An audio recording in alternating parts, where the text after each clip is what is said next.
away. Perfect. First of all, thank you all for joining our demo day. This is one of our last demo days. We have October and November, and then we're finished. So it's very nice to see you all and see the progress of our work. We're coming from the project Seeds of Bravery, and initially this focus was on AgriTech, but we also opened it up for general startups. So it's gonna be a mix. As you see, that's why we have this beautiful poster from our social media team. And we are that organizer is me, Alexandra Sandberg from Impact Hub, but I'm also here with my two colleagues, Maria from Plug and Play and Anastasia from Vacuum Deep Tech Acceleration. Do you want to say hello or some words? Sure. Happy that you were able to join us, and thank you so much for being active, supporting our deep tech startups as a part of Seeds of Bravery. It's very valuable for them to receive your feedback, to have your interest and your attention. Thank you so much. Yeah, thanks for everyone for joining. I don't think I have to say anything more. I'm gonna leave it to Alexandra to take over, but thanks everyone for joining. Thank you guys. And I'm gonna be moderating this session, but as you see, we're a big team behind it. It's me, Maria, and Anastasia who work specifically on this demo day.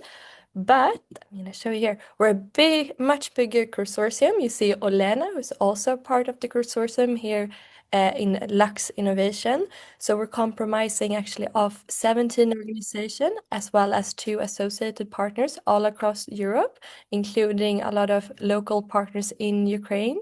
And what I love with our team is that we have a very wide range of capabilities and experiences. Everything from being an accelerator program to more academic institutions like Aalto University or the more impact focus like we at Impact Hub have. And I love that we can all cover different angles to best support the Ukrainian startups. And what do we specifically do? So, Seeds of Bravery, it's a 20 million euro project funded by the European Union. It's under the European Innovation Council and it's a Horizon project. And basically, what we're trying to do is to bring Ukrainian tech startups closer to EU. And we do this both by providing them a good network, we give them a non-equity funding up to 50k euro, but also a lot of different business support. And one of these business support stream is these demo days. So I'm not really sure. I think we've hosted almost 20 demo days so far. And this is a great opportunity for startups to pitch and practice their pitch, but also, of course, to get connected with investors and other key enablers and stakeholders.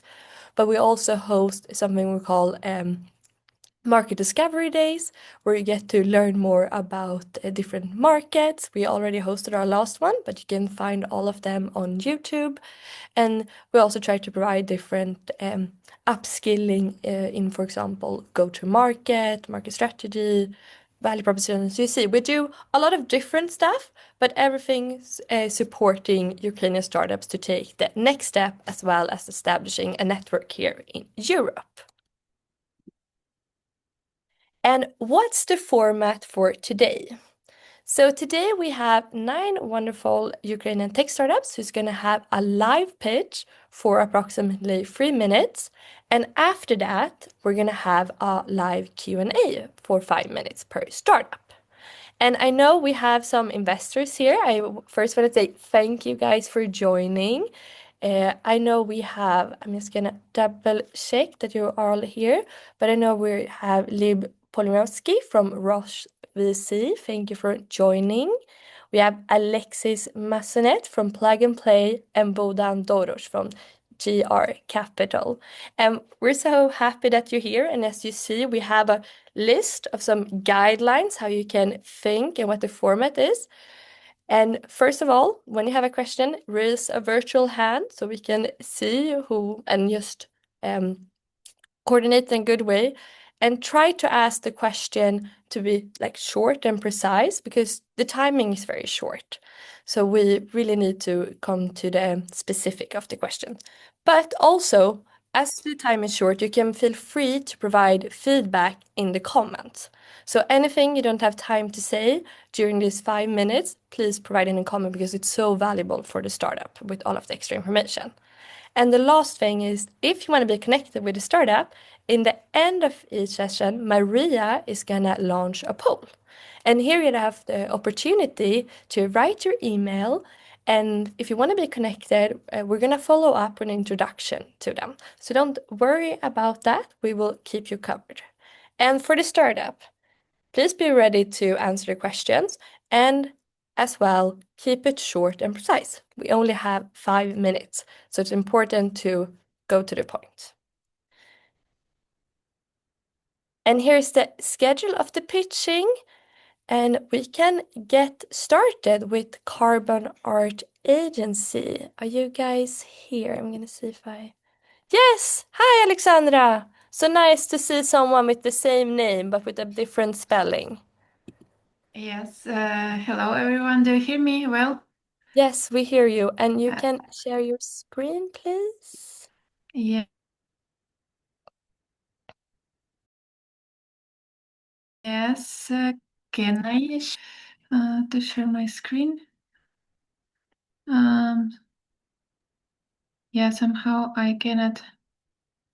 I can also share the screen if it doesn't work for you. Okay. Would you prefer I'm sharing the screen? I will try, and if I am not able, okay.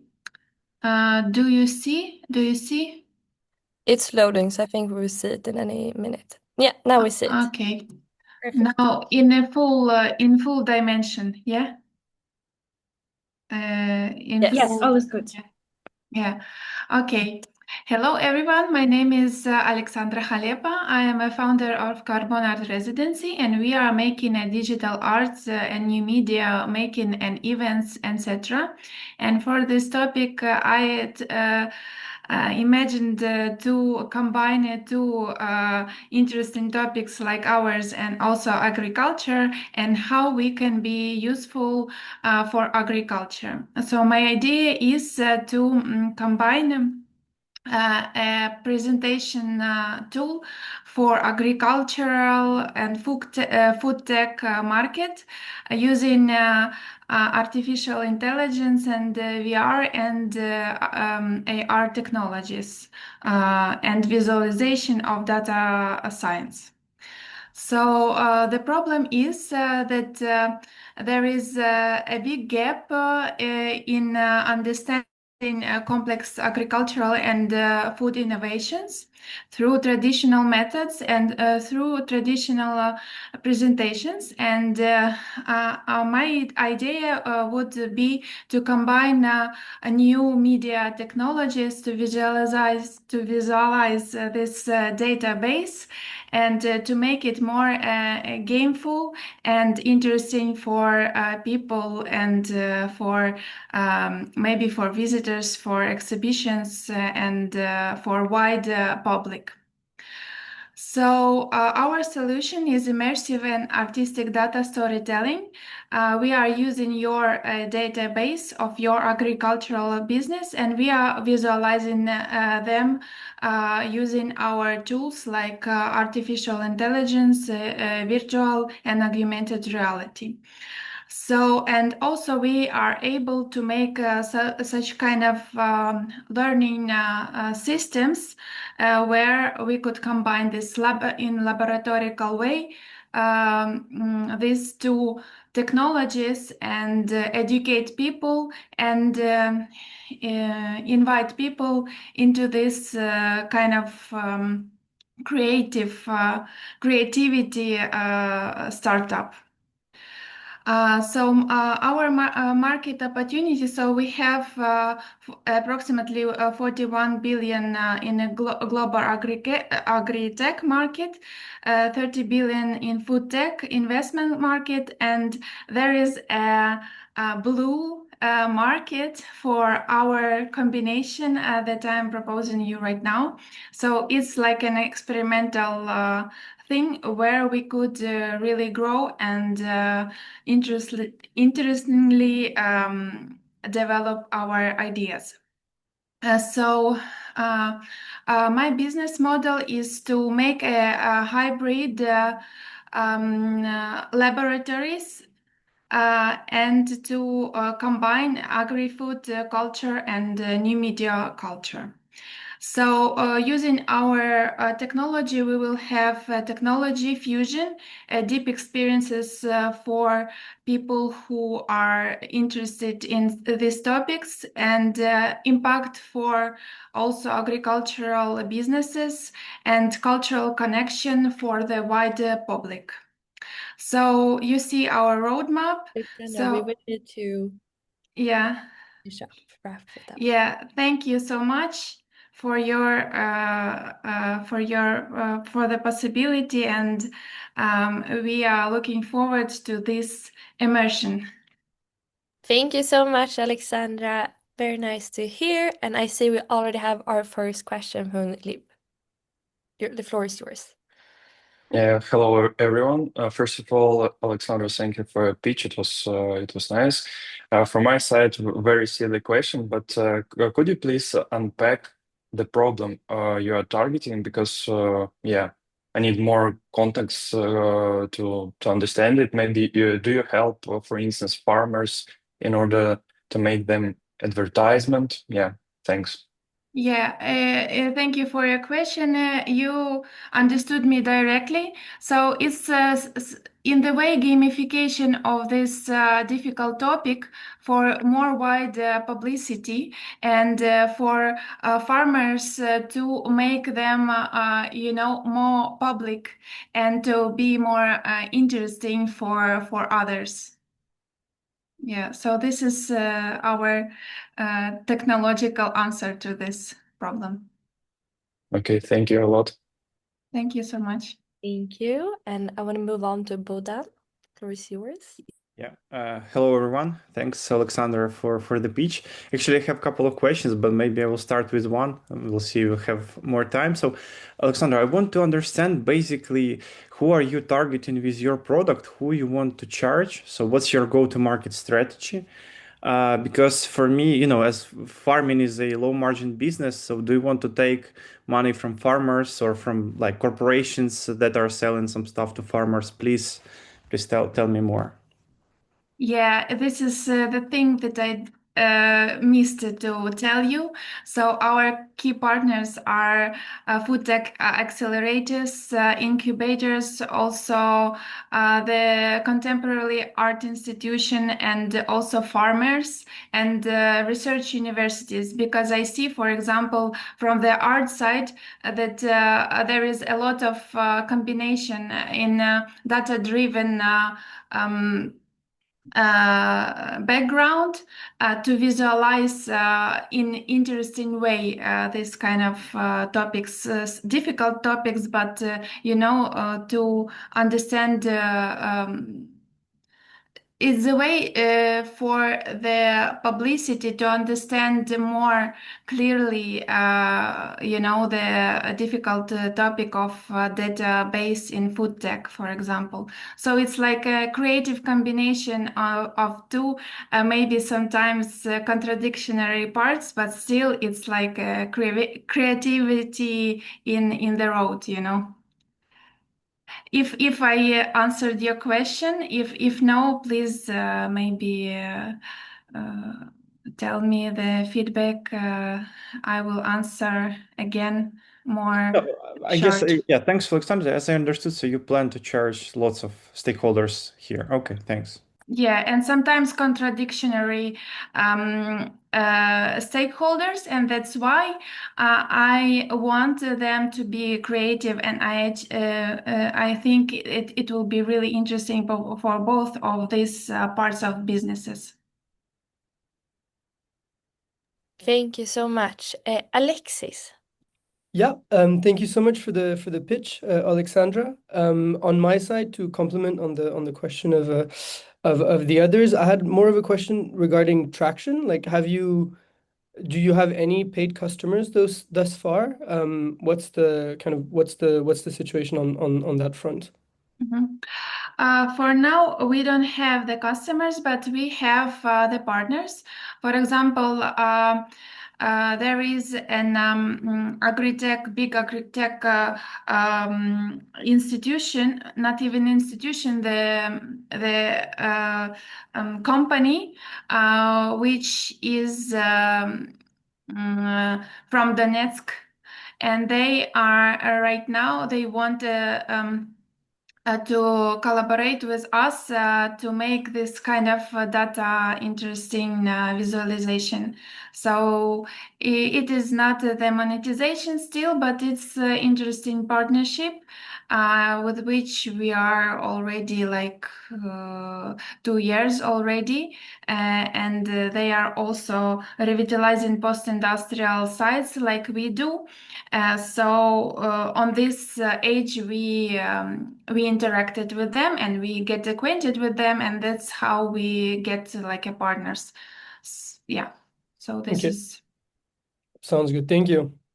Thank you. And we're exactly on time. I'm very impressed by your work, guys. Thank you so much to the investors. Asked very good questions. You understood the instructions very good. And thank you, Alexandra, for your great pitch. thank you so much. Thank you.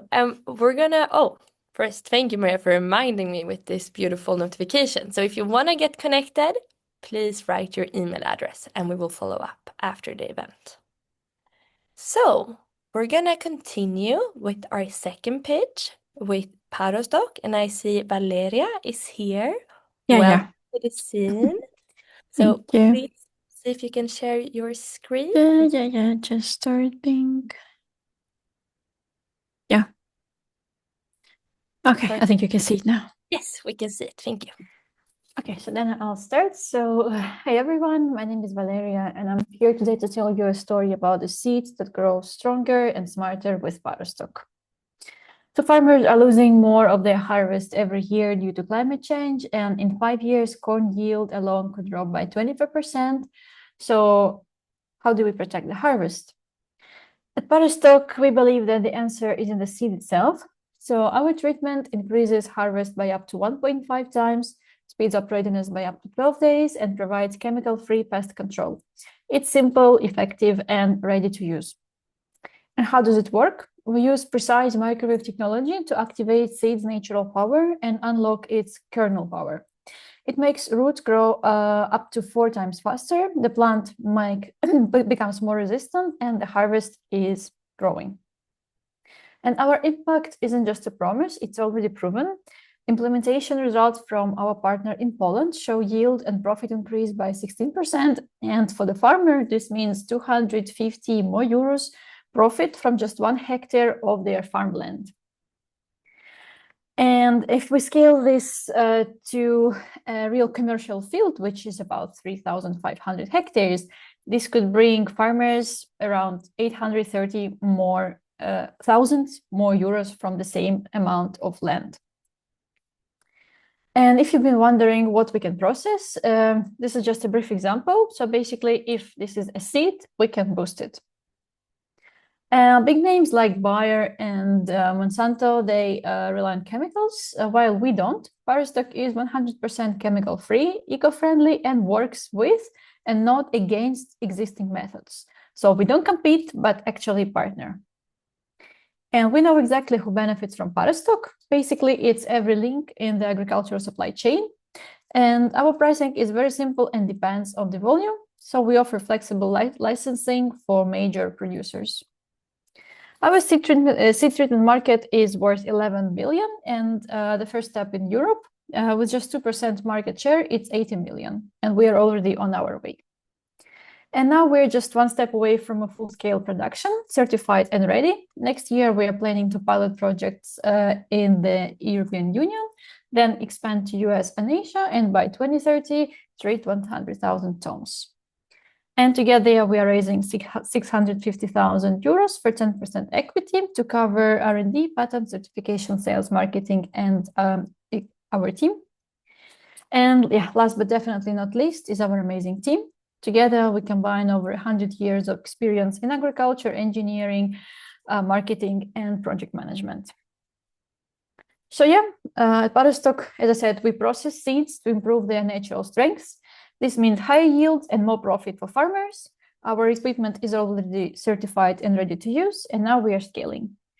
So thank you, and we encourage you to join us at Parastalk. Thanks again. Thank you so much, Valeria, for the time and for your pitch. You were exactly on time. Just so you know, we're also going to comment that you don't have the camera on, but we can see your screen. Just let me... And we're going to start with our first question from Alexis. Yeah, now it works. Thank you so much for the pitch. My question was regarding, you mentioned some partnerships with large corporations. I was wondering how, what was, your different revenue streams on that front, and how do you collaborate with these organizations? Yeah, so now we are establishing partnership. First, we are going to start with the test implementation. So we want to start implementing our technology and our equipment based on their capacities. Because later our plan is to license their seed production. So this is the business model we are planning to use. Okay, and you're selling to them, and are you also selling to farmers directly?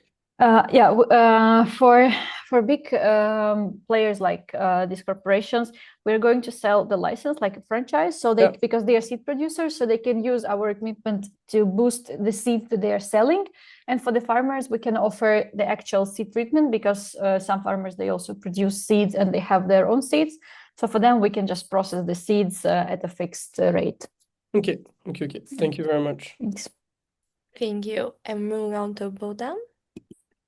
Thanks, Valeria, for a great pitch. I have a question regarding your product. So, is it your tech is in hardware mostly, or anybody can use with microwave equipment can do that? So, I mean, or to rephrase it, what's the defensibility of your product? I mean, can Bayer or any other company that you mentioned on the slides do that without you?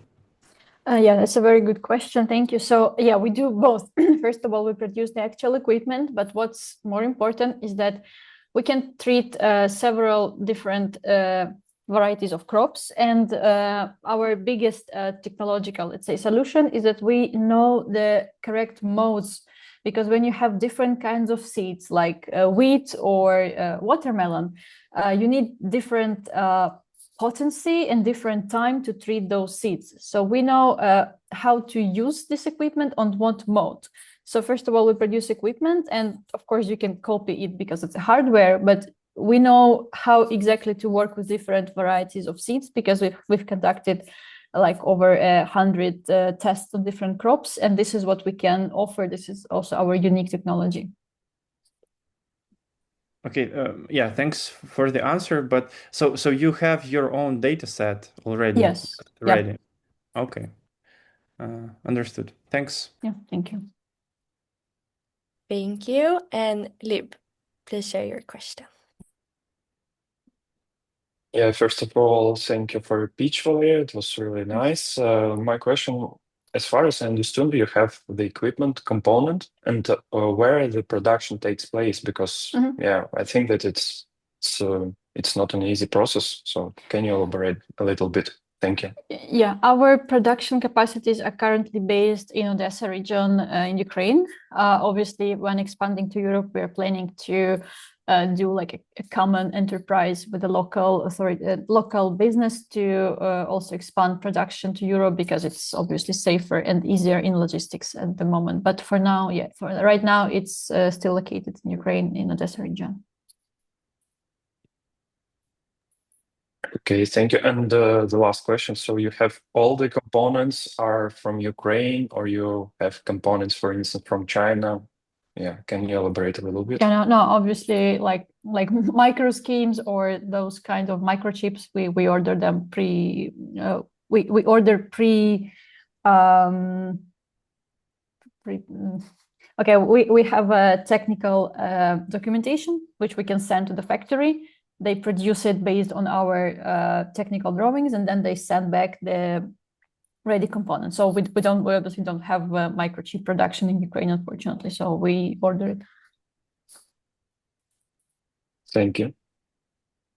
Thank you. We have time for one quick question from Alexis. Yeah, just one last quick question. I was wondering, just in terms of how the product works, so you process the seeds in your own factory, or are you giving something to the, maybe I missed that somewhere. Yeah, so we don't have like factory to produce seeds, and we're not seed producers. So if we're talking about the farmers, for us it's best to bring our equipment because it's mobile. We can bring it to a farmer's place, proceed it on site, and work like this. Okay, so you sell the product which you give to the farmers, and otherwise you license to those big Yeah. If we're talking about big corporation, Okay. for us it's obviously easier to license it for them. Sounds good. Thank you. Yeah, thanks.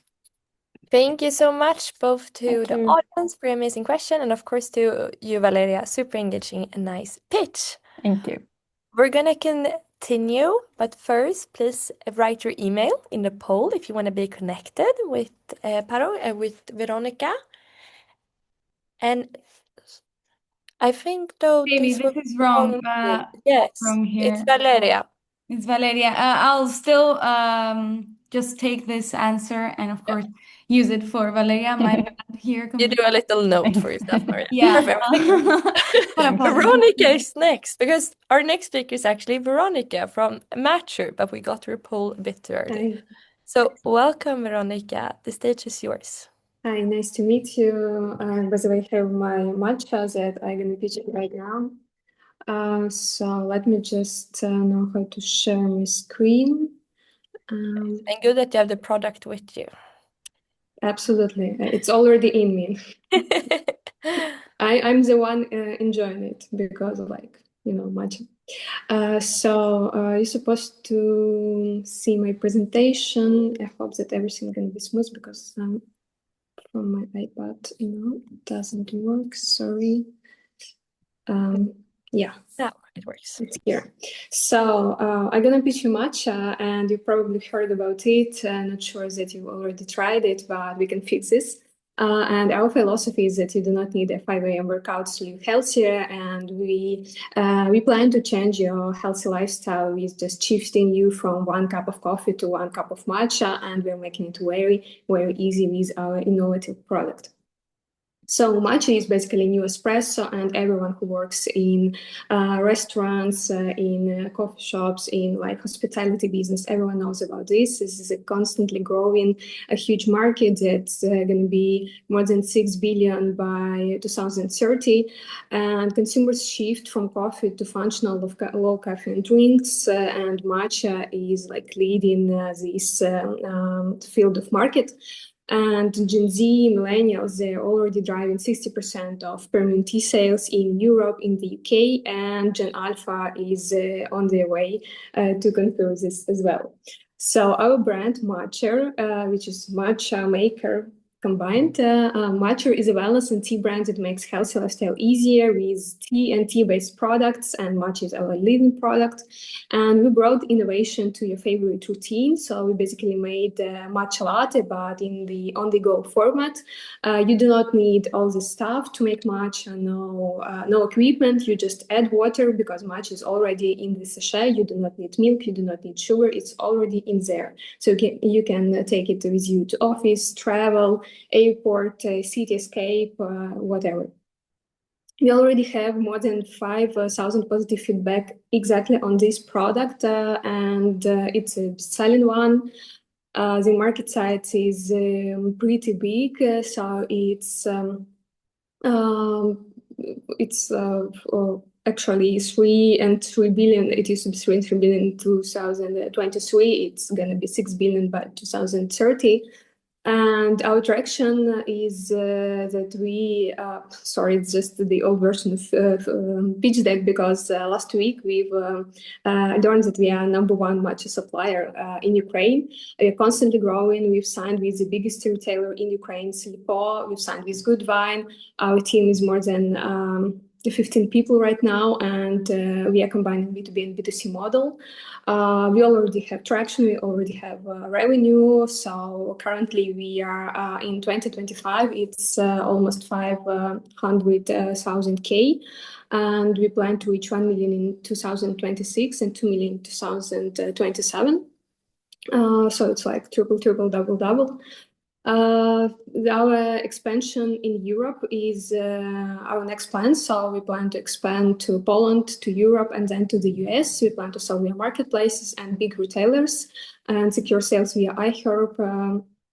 We have tailored our go-to-market in Europe with selling matcha sachets, producing them, launching the production in Poland, and then expanding to sell via the European Union, secure B2B distributions, launch D2C, start B2B supply of matcha to Horeca, and we already sell in Poland 200 kilograms per month. We plan to expansion to Żabka, to Biedronka probably, to Allegro. We need to wrap up, Veronica. Sorry about that. Yeah, okay. So I'm ready to answer the questions. Thank you so much, Veronica. And we already have our first question from Alexis. Sure. Yeah, thank you. Thank you, Veronica, for the pitch.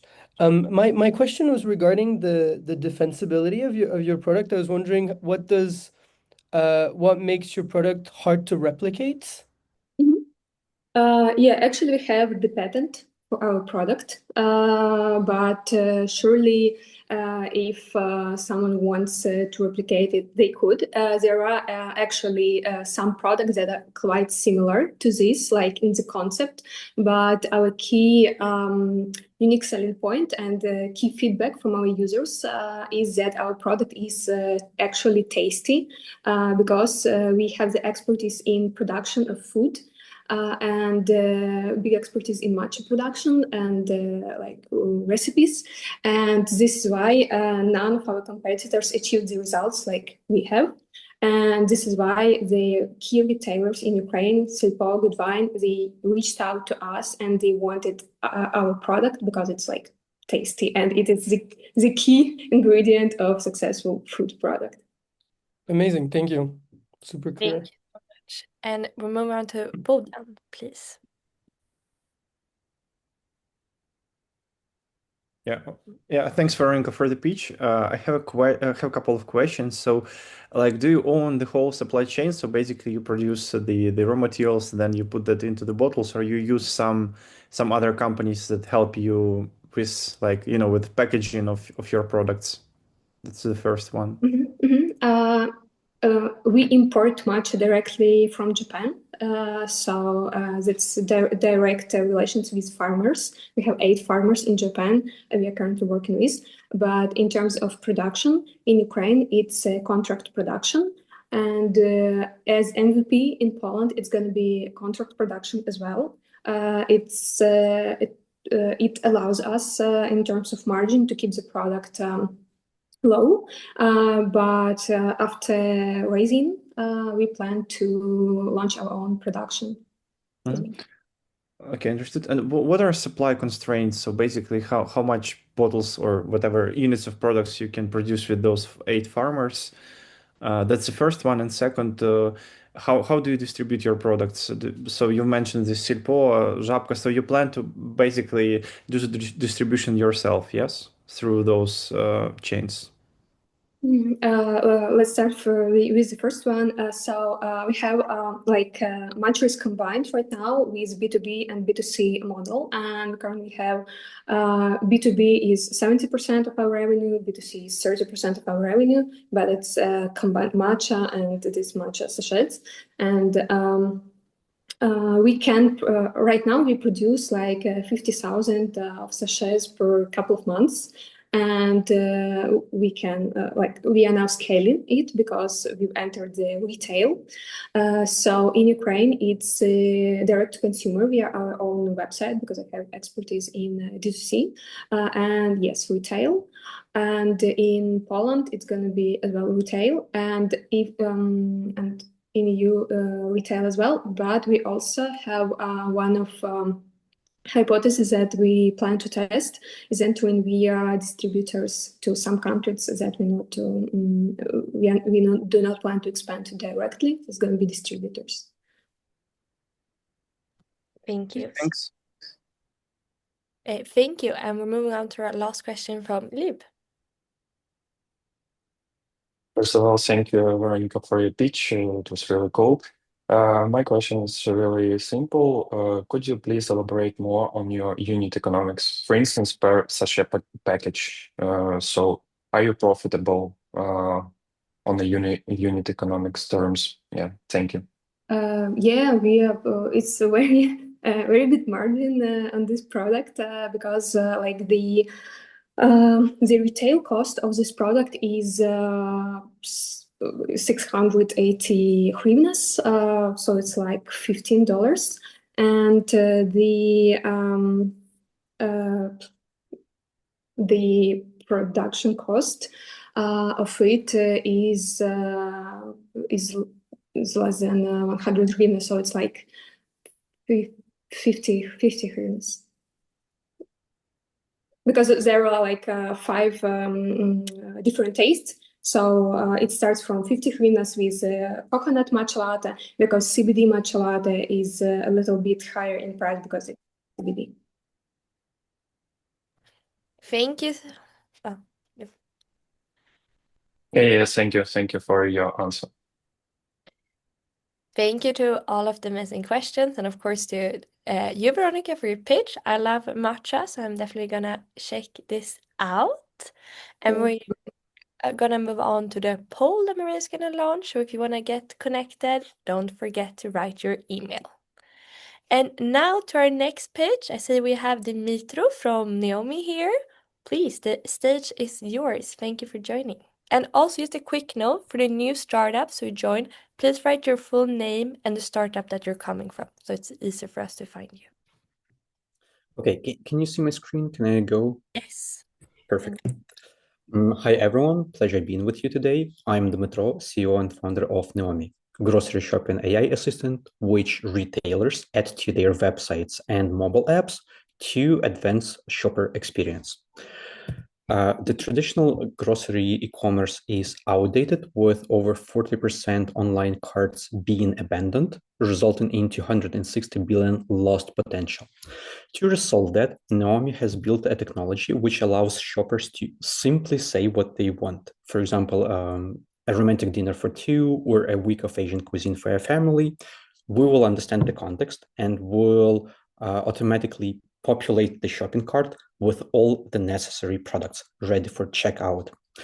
This approach cuts the session duration from 30 minutes down to 90 seconds.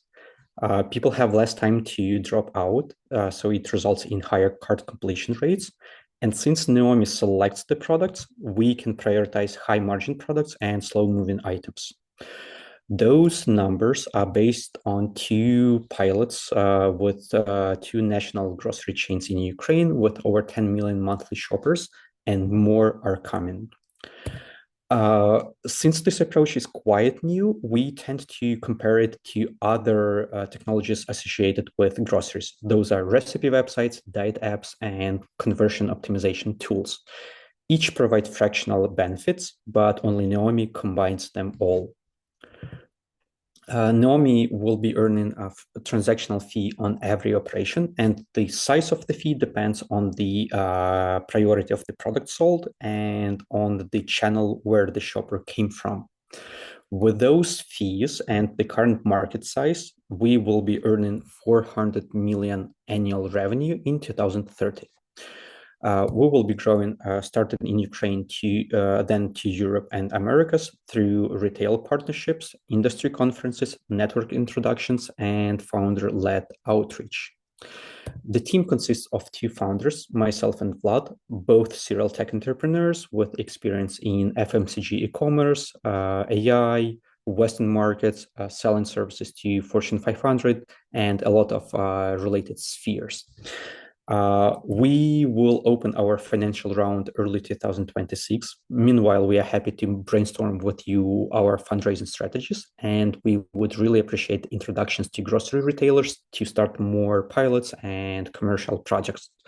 To do so, feel free to book some time with me. Thank you. Thank you so much, Dimitro. And we have our first question from Lip. The floor is yours.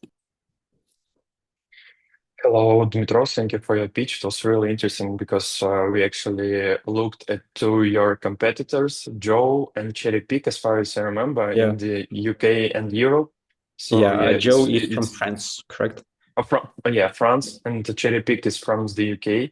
So yeah, I just wanna ask you, general question. How do you see the adoption of this solution in terms of customers? So, are they gonna use such kind of technology or not? Your insights on the market and the adoption. It was interesting to Yes. hear your opinion. Yes. So let me get back to this comparison. Joe and similar stuff goes into diet apps, and we also plan to have our mobile application, but we realized that it will be a challenge to acquire and retain end users. That's why we have wrapped our technology as an API, which is available for retailers on their websites and inside of their mobile apps. So basically, users don't need to download anything new. They don't need to change their patterns. They are already going to those websites and mobile apps to order some groceries. And we just provide a new, faster, and more funky experience to them. Did I Thank you a answer lot. your question? Yeah, definitely. Thank you a lot. Thank you. And we move on to Alexis, please. Yeah, thank you, Dmitro, for your pitch. My question was regarding the defensibility as well. Like what makes your technology, your AI technology, hard to replicate for competitors here? Yes, frankly speaking, we tried to work out the defensibility, and we realized that even with patents and other stuff, other tech companies can replicate it. So we understand that. So our strategy is as follows. As of today, we are a little bit ahead because we have access to two chains, and we already have the database of their products, and we already have all those vector searches. How do we relate foods to their products? So that gives us an advantage of several months. And our plan is to grow faster and to add more and more products and experiences, which each will be replicable, but it will be really hard to replicate them all at once, right? So we understand that currently we are just a little bit ahead, but sooner or later somebody can replicate that. So we need to become complicated, and both organizationally and technologically. Got it. Okay, super clear. So going into the environment of the customer, and then kind of raising the barrier to entries when in, then, right? Yes. And we see a lot of potential there. So for example, integration with wearable devices which scan your body index and other stuff, which might be related to food, and it might be also related to your health data. So for example, a doctor can intervene with your food consumption and for example, block some products, or just instruct Naomi to suggest more of similar products to you. So we see a lot of integrations with other fields which are very much related, and all of that will create those entry barriers. Sounds good. Thank you. Thank you. And we're moving on to our last question from Bodan, please. Yeah. Dmitro, thanks for the pitch. I have a question about your target market. So are you targeting basically Ukraine so far? And how do you estimate your market sizing? So yeah, what share do you plan to capture? Yes, currently we focus on Ukraine because it's quite easier here because we have already two pilots, and retailers are competitive. So they having something done here in the country helps us. So we start here, and then we will go to Europe. We think about starting with Eastern Europe first because similar mentalities, similar food patterns, etc. And how do we estimate our market size? So it was here that the global market size, specifically in the United States and Europe, and these are grocery deliveries, excluding food from Glovo or similar stuff, pure groceries. That's the size. We want to capture 4% of that size by 2030, and that will give us, with average commission from here, that will give us 400 million annual revenue. Thanks, Dmitry. Thanks. Thank you for all the questions. Yes, thank you for all of the questions. Thank you, Dimitri, for your great pitch. Maria will launch the poll if you want to get connected, and we're going to move on to our next pitch with Alex from Bees Against Mines. Stage is yours, Alex. Thank you. I'm sharing screen. Could you see the screen? Now we can see it.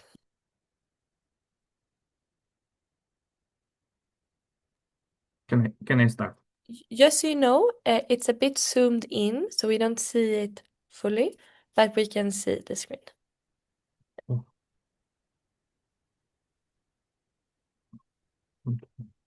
Okay.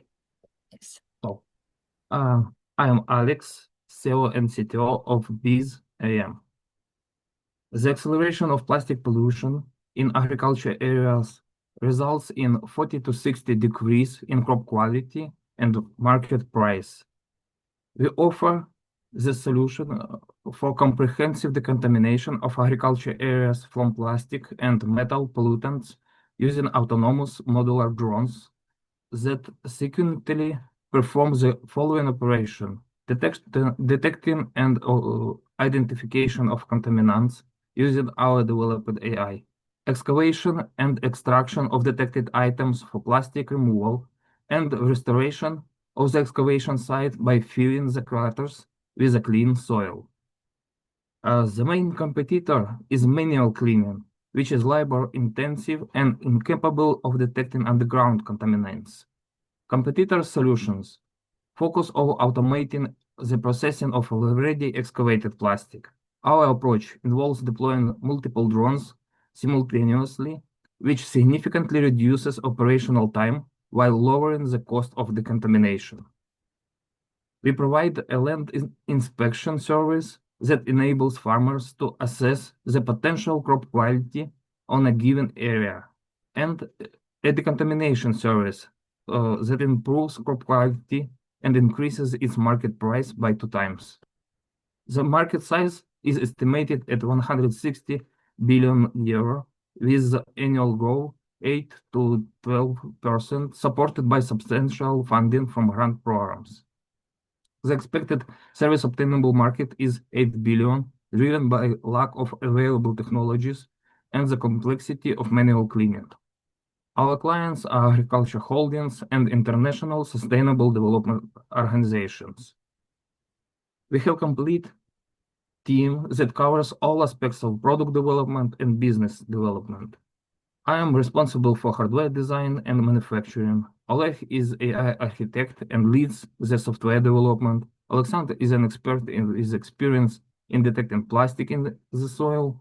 Vyacheslav is a co-founder and manages the financial side.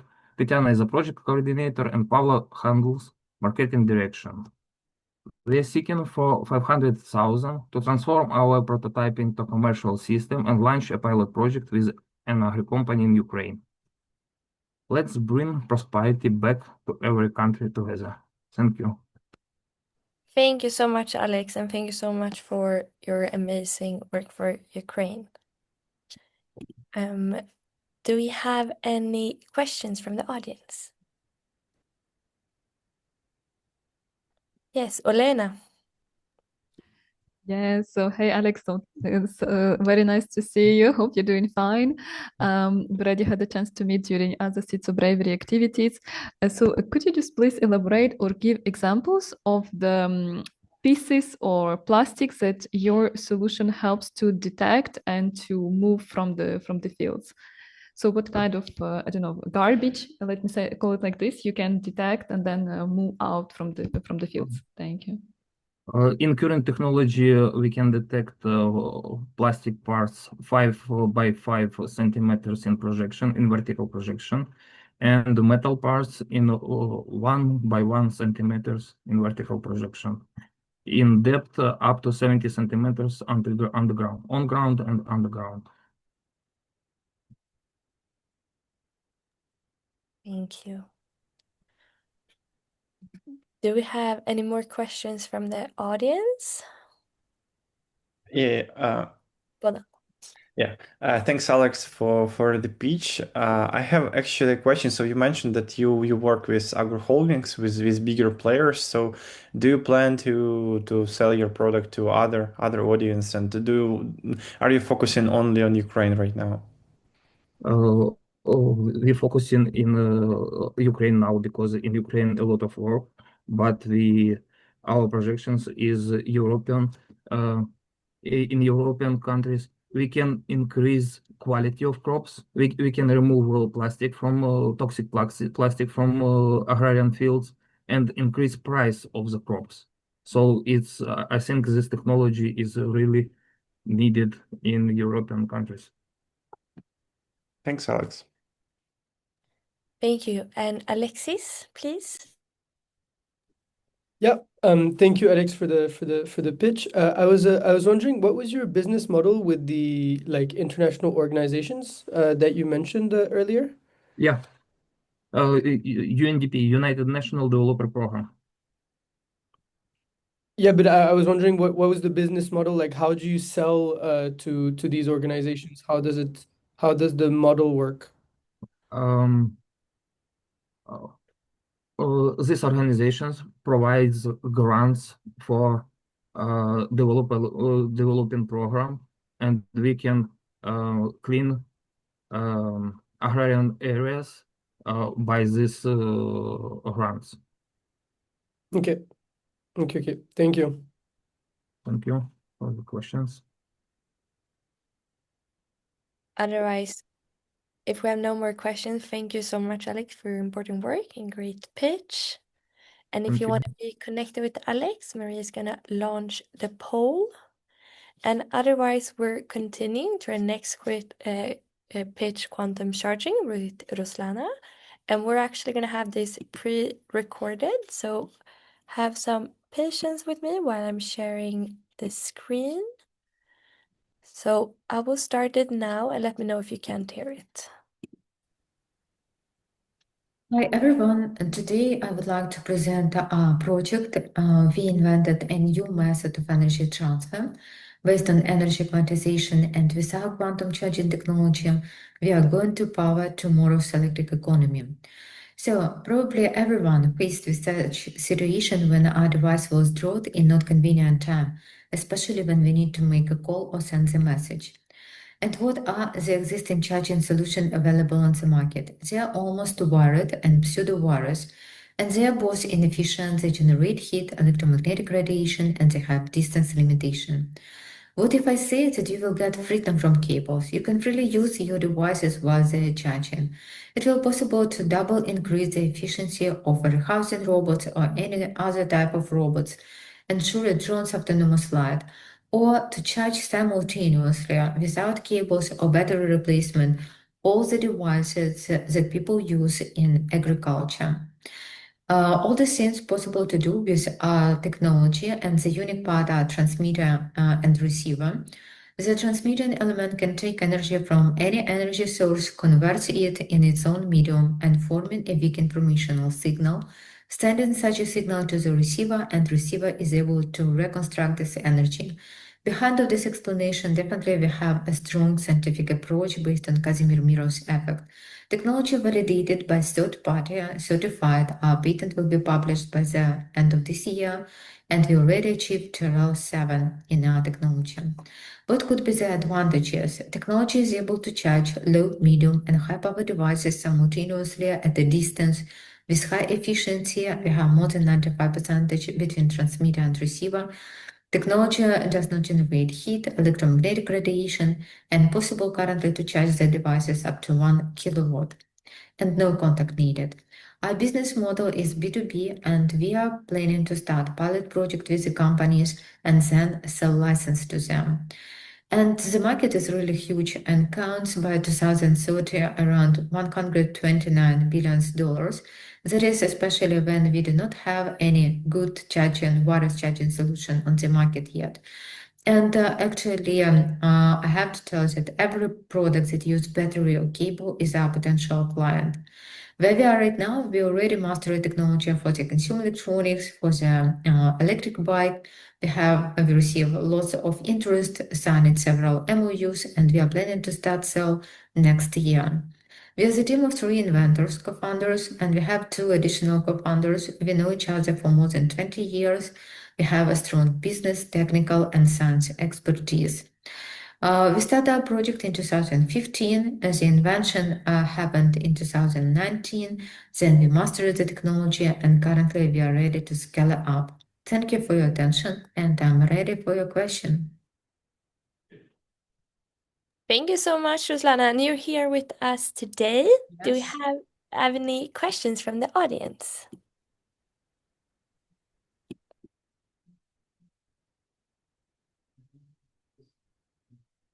Yes, Bodan, please. Hi, Ruslana. Thanks for the pitch. I would like to ask you, so what's your go-to-market strategy? Do you plan to focus on B2B and B2C sales, and what niches? So you mentioned these charges for bikes, for phones. Yeah. Could you please elaborate more on that? Yeah, actually, we talk about our business models that is B2B, and we are planning to work with the manufacturers of the devices. So it could be, for example, some robots or some various type of the devices that we use. And even recently, we invented such rechargeable battery based on our technology that could replace all existing type double or A or triple A battery, and with more sustainable effect, because we do not use lithium, and our life cycle more than 50 years. So instead of current double A or triple A battery, that we can use them for a couple years, and they use lithium, we do not have such negative effects. So we are planning to start pilot project, integrating technology into the existing devices, and then to start license of the technology. Thank you for your question. Yeah, thanks for the answer. So you don't plan to produce the product yourself. You will No. outsource it to other. Okay. Just to understand, so who is the supplier of the material? So is it from China, or you develop it No, that is almost yourself? more conductive materials, and many manufacturers do that. So some companies like STM or Infineon or some NXP, so they produce actually what we use more conductive materials. We work with this, and we have a special formula how to create such transmitter and receiver. So that's no Chinese materials, and we protected already technology on China market, but our main focus North American, European Union, and Japanese and South Korean market. Okay, thanks, Ruslana. Thank you for your question. Thank you. Do we have any more questions from the audience? Yes, Alexis, please. You're muted, Alexis. Apologies. I said thank you very much, Ruslana, for the pitch. I was wondering in terms of the, building on Bodan's question a little bit. I was wondering, so it's the suppliers of your customers are the battery makers? How does it work on that front? We actually have the technology, and for example, we can connect a receiving element and electronic model to the battery, or we can create next-gen battery based on our technology. So if currently we master it for type double A or triple A battery, but it will also possible to do for the much powerful battery. So we can supply companies with the solution, and that is the technology that we are planning to license. If you talk about the battery, we consider even option to organize a joint venture with the companies, and to create a co-brand, because we can easily replace all existing type double A or triple A battery. Okay. Thank you. Thank you very much. Thank you so much to the audience and to you, Ruslana, for this amazing pitch. Maria is going to launch the poll if you want to get connected with Quantum Shortching. Thank you. And we're moving on to our next pitch with Maxim from Pivot Hawk. The stage is yours, Maxime. Hello. You hear me? Yes, we hear you. Great. Can I share my screen? Yes, You see it's it? loading. We see it. Now we see it. Thank you. Okay. So, hello everyone. My name is Max, and let me tell you more about our solution. So, the idea of Pivot Hawk was born in Jam, Canada, where me and my friend Lawrence were struggling to control his pivot irrigation systems. So Pivot Hawk is going to be not just a local solution, and as we plan to scale globally, the potential reaches 100,000 devices worldwide. Farmers around the world constantly face problem of access to effective and affordable monitoring tools, and due to malfunctions of the sprinkler system and the lack of up-to-date data from the field, they incur losses in form of crop loss due to improper watering and lack of data. Farmer waste time checking pivots. They spend money on labor and travel expenses, and undetected malfunctions lead to water overconsumption. That's why Pivot Hawk came at the perfect time, and there is a lot of reasons why. Our device is innovative and user-friendly solution for monitoring using advanced electronics technologies, and our web-based platform. We provide farmers the ability to quick and efficiently monitor the pivot irrigation system. On the right, you can see the example where the device is installed on installation. So the main functionality of the device is monitoring the status and position of the system, and the device by itself is going to be the main gateway for the future ecosystem and external devices. So we plan to have a Pivot Hawk as an ecosystem in the future, and as a part of our upsell strategy. If in the future, with extra devices, farmer will be able to view key indicators such as humidity, temperature, soil analysis. We're gonna use satellite spectral analysis and extra devices, cameras with NDVI approach. All these devices will be installed close to the pivot irrigation system. So Pivot Hawk is going to transform the market, and only with just 1% adoption, the sector could save for over $10 million annually. Our target market is United States, Europe, and Canada. Our target audience farms and agriculture enterprises that have at least one pivot irrigation system. We plan to get fundings from selling devices, software as a service with annual fee, and we plan to break even within 6 to 8 months from start of the sales. As you can see, that only Pivot Hawk doesn't affect the warranty or leasing. It's universal, it's easy to install, and has simple user-friendly application and web interface compared to other companies. So Pivot Hawk, at the time we are testing product in Ukraine and Canada with a pilot tool. The next step is ecosystem development, expansion to Europe and United States. In the future, we're gonna plan to global expansion and completed ecosystem. 20 Ukrainian and Canadian farmers are already waiting for us, and we can full team. We're sure that we will be able to make this project successful. Yeah. Pivot Hawk open for investment. We are already raised 25K from Seeds of Bravery and have already new partner that is ready to invest in amount of 100,000, and we still need additional $500,000. Thank you for attention. Thank you so much, Maxime. And to our audience, do we have any questions or feedback? Yes, Alexis, please. Thank you, Maxime, for the pitch. I was wondering regarding the product itself. I was wondering right now. So you said that you in Canada, notably. I was wondering what's the spectrum of features that you already include within the products, and what's kind of the roadmap on that front? So let's say for the moment, yeah, we are testing product in Canada and Ukraine. Why Canada? Because one of our co-founders is there, and we have these facilities there, so we can test it on his installations. The main functionality was, it's not that difficult. It's pretty basically power status and location of the system. Okay. That's the main thing farmer needs to know before something bad has happened. So Okay. Clear. it's Thank gonna you. be later. It's gonna be main gateway. So we're gonna the farmer will be able to place extra devices and through synchronize it with a pivot hook light bulb.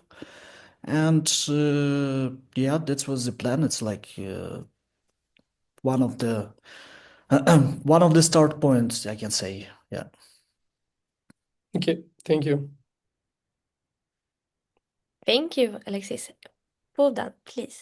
Maxim, thanks for the pitch. I was wondering about the product. So you mentioned that, like as Alexis asked, so you already you're still developing some features for the product. So is the pricing that you've mentioned on the slide for your product for the end version with all the features, or it's the current price? And what's your production capacity as of now? So let's say it's the price for this device and functionality I told you right now. The capacity I can say is not more than, like we can say it's between 30 and 50 devices per month. At the time of these devices, what we can say. And like, what are your estimations? How many devices will there be for an average, I don't know, farm or average like agriculture firm that that is cultivating land? It depends how many pivot irrigation system you have, but let's say if compare with Ukrainian MHP, yeah, I think you heard about them. Yes. Compare with them, for example, they have some farms in Cherkasy region, they have 8 irrigation systems. If we talk about Canada, my friend has around 10. So there are big enterprises that have around 60, and it's spread around big distance, and usually there is a person which takes his pickup truck and drive all day long around the systems to check if it's fine or not with them, Yeah, Maxim, thanks. Yeah, thank you. Thank you so much, guys, for all of your questions, and thank you, Maxim, for your pitch. Thank you too. Maria's gonna launch the poll, so if you want to get connected, don't miss that. And we're gonna move on to our next pitch with Andrew from Generate. Andrew, the stage is yours if you want to share your screen. Hello, everyone. I'm glad you to see here. Let me share my screen. Here it is. Can you see it? Yes. Awesome. So you're in the top 0.001% if you know what is called sales, if you made that in the past 12 months, and if you made it successfully. So there is a huge problem that sales don't work. It's like relevant emails, people don't reach out to the right audience. Like in general, we need right people at the right time, and then the sales comes. So in Generect, we believe that it is all about data. So with the data for B2B sales, it's the technology that scrapes data from public sources like LinkedIn, Crunchbase, then it guesses with AI, of course, corporate emails like phone numbers, and then processes, like process, clean, check, like these people really are employed at this, they state on the LinkedIn and so on. And then we deliver these through 3 functions. It's database, enrichment, and trigger base. So database is like simple. Give me all CMOs of product startups in California. You have the table, but if you just send emails to this table, you're the spammer. So you need to enrich the table and to make the smaller segment. So you're saying, hey, show me only those companies who received funding in the past 3 months. And then you lower your audience. And then the trigger base. You don't want to reach out to the people just in random time. You need the exact time when they need your service. Like, give me the time when they spend this funding into marketing, like scaling their sales team, marketing team, or spend their funding in ads or something. And then you reach out with your consulting services, product, and so on. So the market is huge, of course. We target AI infrastructure and data services on the sales intelligence market, and only in the US, it's about $20 billion. We are real time, and this is what our competitors need. So there are companies like ZoomInfo, Evolution. These are static databases.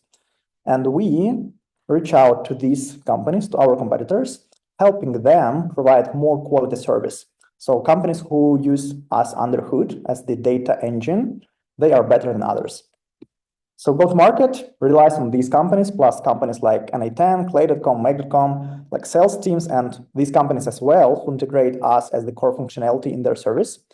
Also, we attend conferences because our target audience is sales teams, so we sell to those who sell. And of course, outreach, because we have a lot of data about everyone, and we can do a lot of like outreach campaigns. Solution is SaaS, API, and MCP. So MCP is something new, but we really believe that it will blow out the market. So we have about 1,300 signups at our SaaS, and 50 plus tools are using us every day. So like each tool can have like 15,000 users in total, like one tool. It's pay as you go. You only pay for what you use. It's business model. We grow, and we have non-equity funding from Google and Seeds of Bravery. We have achieved 80K MRR so far on bootstrapping, and we ask for 1.5 million euros for product development, go-to-market infrastructure. And the real ask is try it. Like it's even useful for investors, for sales teams, so we can help find startups. We can help for startups find investors. Like any use case is covered. Thank you. Thank you so much, Andrew. And I see Alexis has the question. Hi, Andrew. Thank you for the pitch. My question is regarding defensibility. As of course, AI is always something that it's always interesting to understand what's the defensibility of that AI and what is it based on. So yeah, I'd love to learn more about that. Like how we leverage AI in our service.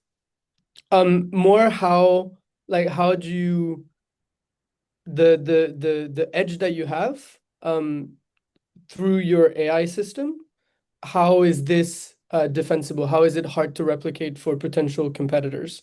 Got it. To be honest, like AI is maybe like 1% of functionality. We are better selling to AI companies the raw data than making some AI models on our own, because it's the very fast game. It's very we need to be really up to date on some functionalities, modern UIs, all the libraries and so on. Like we're not doing that. So like we use AI for formatting, for making some predictions when people missed the data, when people forget to fill some data. Like for example, they uppercase all their job titles and put the emojis in that. Then we use AI just to clean this data.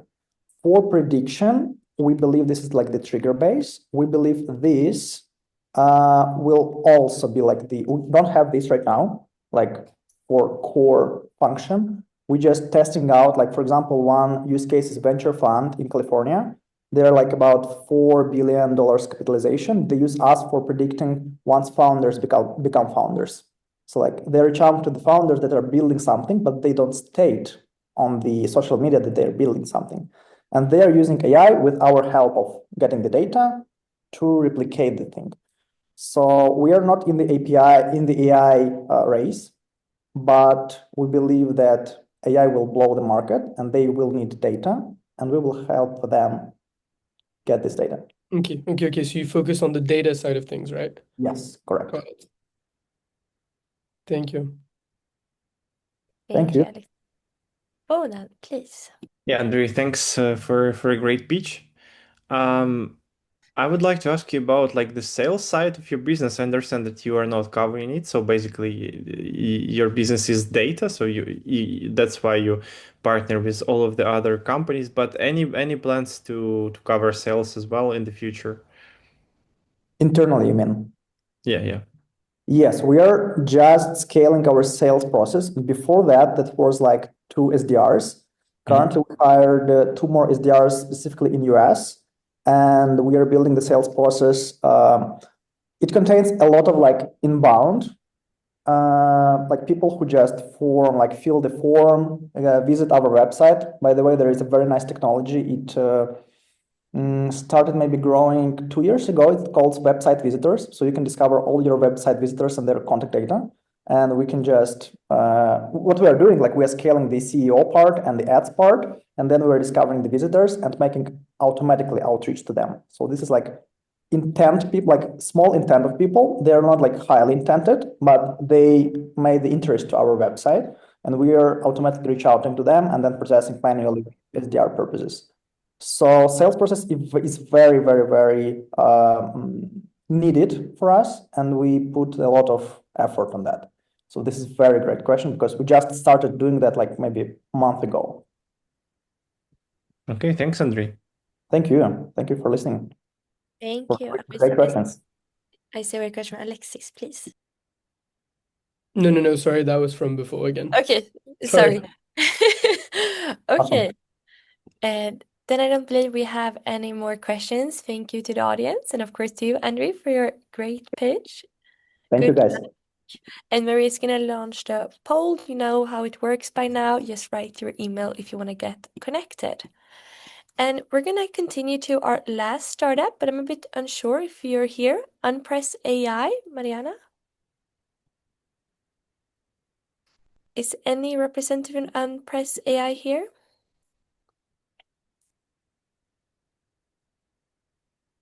Otherwise, we're actually finishing off. So, Andrew, you were the last pitch, ending on a very high note. Thank you for that. Cool. I'm just gonna share some information before we stop. So, just a very, very short outro. I always want to start with like thanking you guys who've joined both the startups. I know how much effort you put in your startup, especially during these times in Ukraine. So it means so much that you take the time here to practice, and we're so proud of all of you. But also, of course, for the investors and the audience. I know how busy you are and how hard it is to find time to your schedule to engage in activities like this, but it really means the world to us. So we're so grateful that you're here. And also, I think the questions you posed were great. And I think it's the questions that makes us think even more. So even the questions are a form of feedback. So thank you for that. And of course, I want to thank our wonderful team who have supported in this demo day, Maria and Anastasia, but also to the rest of the Seeds of Bravery team. And if you want to follow us, we're all on almost all of the social media channels. So just choose one or more to join.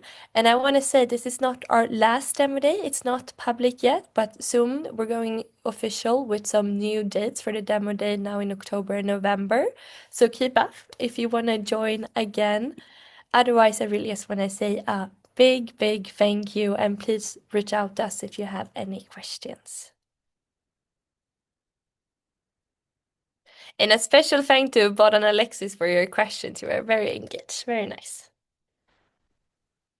Thank you, everyone. Have a good rest of the day. And yeah, we'll be seeing you around. Bye-bye. Thank you. Thank you all. Have a great day. Bye-bye. Thanks. Bye.